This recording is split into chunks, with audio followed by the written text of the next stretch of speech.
Depuis plusieurs semaines, les points de tension se multiplient en Ukraine.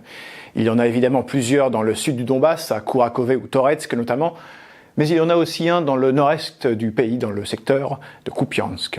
Vous vous en souvenez peut-être, il y a quelques semaines, nous vous parlions ici même d'une offensive que les Russes avaient lancée dans ce secteur. Celle-ci avait un but très précis, atteindre une rivière appelée l'Oskil pour isoler et donc fragiliser une partie des troupes ukrainiennes qui se battent à l'est de cette rivière. Après de très longs combats, les Russes ont finalement atteint cette rivière à la fin du mois d'octobre et ils ont pu y consolider leur position durant les premiers jours de novembre. Résultat, les troupes situées devant Kupiansk sont donc coupées d'une grande partie de leur ravitaillement qui venait auparavant du sud. Elles sont bloquées dans leur dos par l'Oskil qu'elles auront du mal à traverser rapidement vu le peu de ponts disponibles. Et elles sont en plus assaillies sur 3 fronts, le sud donc, l'est, mais aussi le nord, où les Russes sont légèrement avancés ces dernières semaines, voire même ces derniers jours.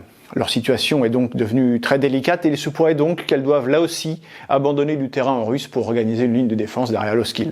À terme, ce sont donc un peu moins de 300 km² qui sont susceptibles de tomber aux mains des Russes dans ce secteur. Des pertes qui resteraient localisées et n'impliqueraient pas un effondrement, mais qui, ajoutées à celles concédées dans le sud du Donbass, apparaissent de moins en moins négligeables.